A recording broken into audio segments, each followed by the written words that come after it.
Bonjour, aujourd'hui on va parler en fait de la royauté et aussi des divorces dans la royauté. Alors on vient d'apprendre en fait que Peter Phillis, le petit-fils de la reine, c'est-à-dire le fils de la princesse Anne, est sur le point de divorcer de sa femme Autumn Kelly après 12 ans de mariage. Donc c'est vraiment une triste nouvelle pour la reine parce que après tout ce qui se passe avec Andrew et les critiques sur le couple Sussex, c'est une très très mauvaise nouvelle pour elle et ça entache encore en quelque sorte la royauté, même s'il est tout à fait normal qu'un couple divorce. Donc je parle d'eux, non pas pour les critiquer, mais pour revenir en fait sur la façon dont Meghan était critiquée.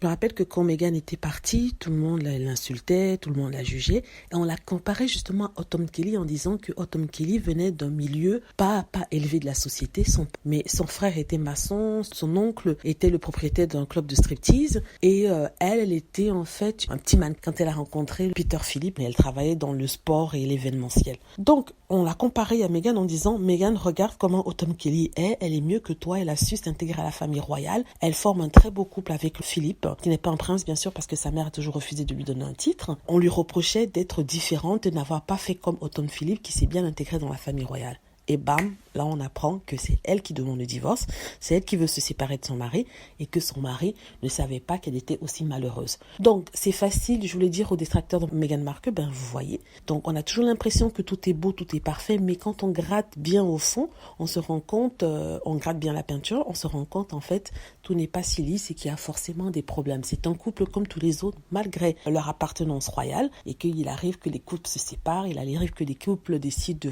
de suivre différents chemins.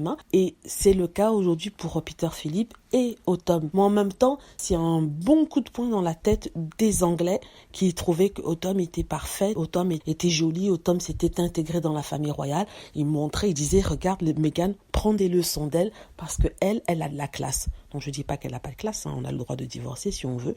Sincèrement, je suis vraiment désolée pour eux, surtout pour leurs deux petites filles. Et certains disent maintenant qu'elles risquent d'aller au Canada avec Autumn. Et le pire dans tout ça, c'est qu'ils reprochent à Meghan et au prince Harry d'avoir donné un exemple à Autumn Kelly. Ils disent que c'est la faute de Meghan et de Harry parce que s'ils n'avaient pas décidé de se séparer de la famille royale, elle n'aurait pas eu le courage de se séparer de son mari. Comme si ça avait quelque chose à voir et comme si il était mieux d'être malheureux dans un couple, garder les apparences et être malheureux toute sa vie. Ce qui reproche aussi au prince Harry et Meghan, c'est qu'ils n'ont pas maintenu cette image lisse de la famille royale et ils ont préféré leur bonheur au devoir, soi-disant, de maintien de l'image de la famille royale. Bonne chance pour Autumn, parce que maintenant il commence à avoir des critiques plein la tête et on va rentrer dans son passé qu'on a fait pour Meghan Markle. Quand je dis on, c'est-à-dire les journalistes, le Daily Mail et tous les tabloïds, pour le grand plaisir bien sûr des détracteurs de la famille royale et tous ceux qui n'ont rien d'autre à faire dans leur vie. Bon, peut-être moins inclus, mais bon. Merci beaucoup d'avoir suivi. N'hésitez pas à laisser des commentaires, aussi à vous inscrire pour plus de vidéos. Merci.